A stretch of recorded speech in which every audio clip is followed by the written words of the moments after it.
psychological disorder or two. Thought Diane was coming back there.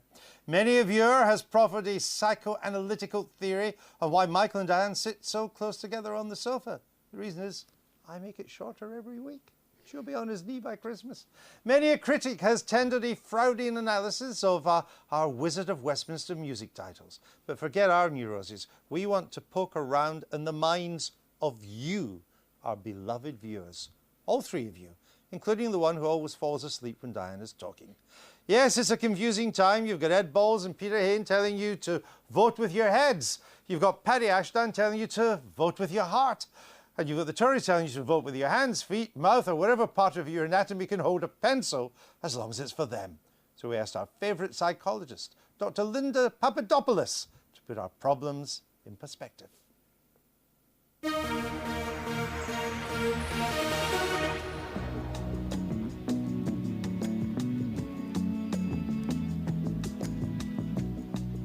Here we are, 2 days before voting starts. And so many of us are confused. We don't know where to put our X next to. We're tossing and turning, sleepless nights, education, health. It all seems the same. It should seem different. This is one of the closest races ever. And I'm here to explain the psychology behind why that is. Cognitive processing limitations. Now, we either can't or won't remember every detail about a particular party leader's manifesto and what they stand for. So we need to kind of substitute that missing knowledge with other things. Now, research shows that 60% of us substitute that missing knowledge with things like party affiliation. So we feel close to them because they're with a party we've always voted for. But interestingly, many of us substitute it with the feelings that we have for them. Things like empathy, things like the enthusiasm they make us feel, or very interestingly, things like the anxiety they make us feel. Now, part of the reason that people are so confused is because of all the mudslinging, but mudslinging actually works if it's done in a tasteful way. We're actually more likely to believe the shortcomings of a politician than we are to believe that they've done something good. In actual fact, research shows that if you really want to get people to vote, make sure that they're afraid of the person that might get in. People are much more likely to vote in fear than they are in hope. So people are confused about how to vote. Now, one of the things they may not realize is how anxious or enthused they feel will actually affect their behavior around how they decide. For example, when you're enthused about a politician or about the campaign they're running, you're much less likely to seek out information. You feel confident, you feel comfortable, and the doors are shut. You don't want to know anymore. On the other hand, if you're anxious, you self-medicate by getting as much information as possible. And that's what's happened in this campaign. There's been more manifestos sold than in any other one in recent history. The reason possibly being because people feel so anxious and so confused that they want to try and find out all the facts to make that rational decision. So how are we going to vote this time? We're going to vote with our minds, we're going to vote with our hearts. The research seems pretty conclusive. Fact of the matter is that even when we think we're voting with our minds, it's actually the guy that's really touched us, really moved us, right here, that gets our vote. Dr. Linda Papadopoulos. Crazy name, crazy gal. Michael, there's millions of people are undecided how they're going to vote according to the polls and to people who are canvassing at the moment. Indeed, on the Daily Politics, lots of times we've interviewed people out on location. They've said we don't quite know. What's going to change their minds between now and Thursday? What will make them decide? Well, who knows? They'll make their minds up at different times. I mean, some will be doing it today, some tomorrow, and it is said that some people go into the ballot booth and actually, with their pencil in hand, decide at that moment who they're going to vote for. Now, clearly, the leaders have thought that it's worth campaigning very hard all this week. David Cameron, doing this 36-hour thing. I mean, they clearly recognise that they have an opportunity outside the ambit of the leaders' debates to influence people's opinions. And I notice a certain amount of corrective behaviour going on. I mean, I referred in my little film to David Cameron having frowned his way through the debates. But now, he's back there with the grin, back there with the jokes, looking very, very lively. Gordon Brown as well, looking very passionate. So there's corrective behaviour going on right now, trying to make people see the leaders as they wanted to be seen. Where are Mr. Hayne and Mr. Ball's right to start talking about tactical voting?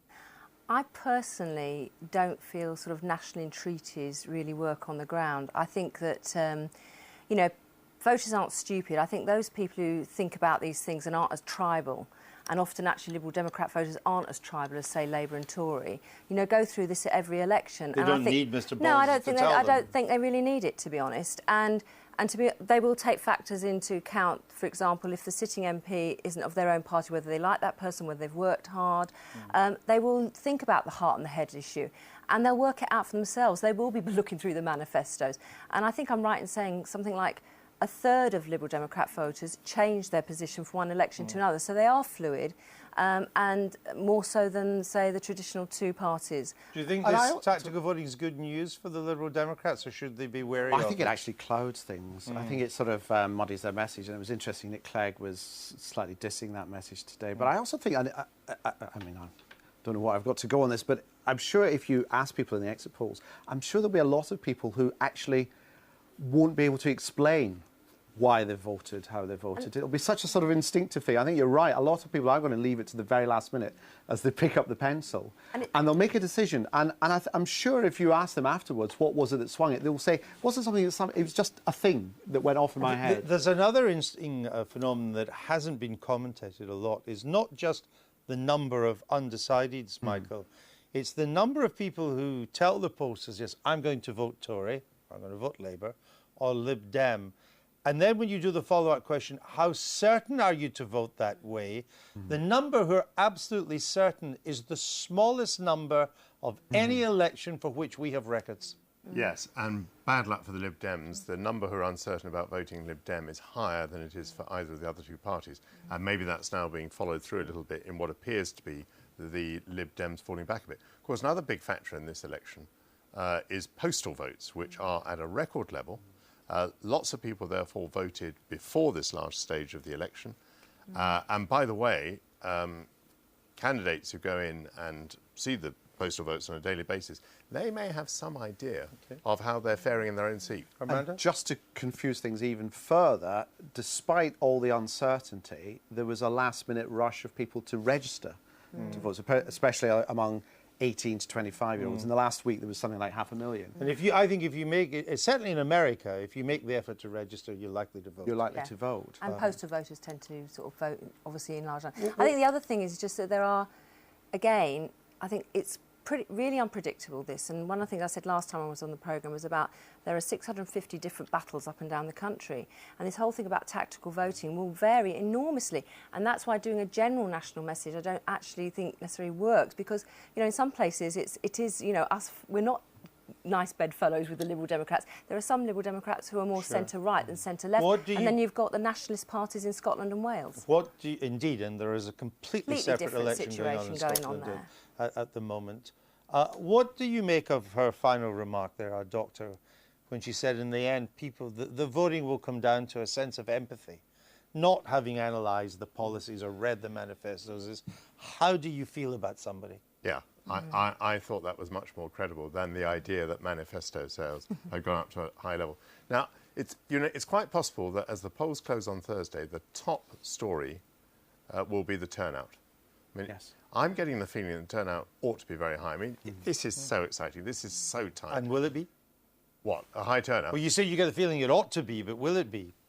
Well, my feeling is that the despondency over the expenses scandal is now, you know, it's quite a long way back in people's minds. No, the expenses have not featured as much as therefore, everybody said. I'm going to plump for a high turnout. Okay. Yes. All right, I think there'll be a high turnout. You think there'll be a high turnout? You think there'll be a high turnout?